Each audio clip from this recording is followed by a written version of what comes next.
लंबी जंग और दुनिया भर के सैंक्शंस लगने के बाद यूरोप और अमेरिका के पूरे तरीके से कोशिशें करने के बाद कि रशिया की इकोनॉमी बर्बाद हो जाए, जो अब आंकड़े आए हैं उसने सबको चौंका दिया है। जी हाँ, रशिया की जीडीपी यूरोप के सभी देशों से भी ज़्यादा तेज़ी से बढ़ी है। आईएमएफ के मुताबिक पिछले साल रूस की अर्थव्यवस्था 3% से बढ़ी है, जबकि अमेरिका की अर्थव्यवस्था 2.5% से बढ़ी है।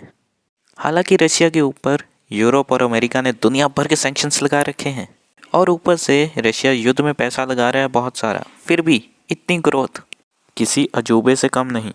जनवरी में पुतिन ने कहा था कि रूस यूरोप की टॉप इकोनॉमी बन चुका है। रूस पर सैंक्शंस लगाने के साथ साथ अपने यहाँ रूस की कई देशों ने प्रॉपर्टी को भी फ्रीज कर दिया था। यहाँ तक कि रशिया पर स्विफ्ट बैन लगाया गया था कि वह अपने डॉलर्स का इस्तेमाल ना कर सके।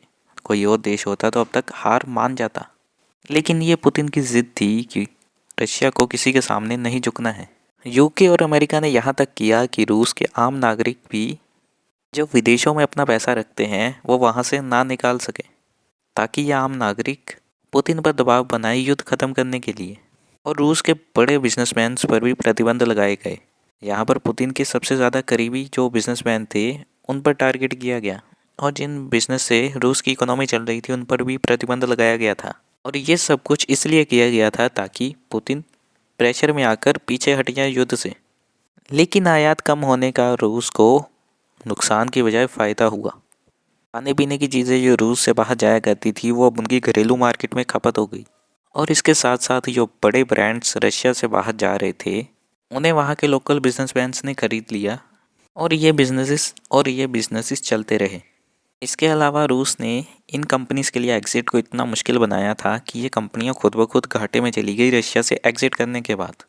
इसके अलावा अमेरिका और यूरोप ने जो रशिया पर प्रतिबंध लगा रखे थे सामानों के आयात को लेकर, रशिया ने आर्मेनिया, सर्बिया और कजाकिस्तान से वही सामान आयात कर लिया। आर्मेनिया, सर्बिया और कजाकिस्तान ने पिछले साल यूरोप और अमेरिका से सबसे ज़्यादा इंपोर्ट किया था। इसका मतलब साफ है कि जो सामान यूरोप ने बैन किया था रशिया जाने के लिए, वो इन देशों के रास्ते रशिया पहुंच गया था। हालांकि ये सब कुछ रशिया के लिए काफ़ी ज़्यादा कठिन रहा था, लेकिन फिर भी उसने ये कर दिखाया है कि युद्ध के बीच उसने 3% तक अपनी इकोनॉमी को ग्रो किया है।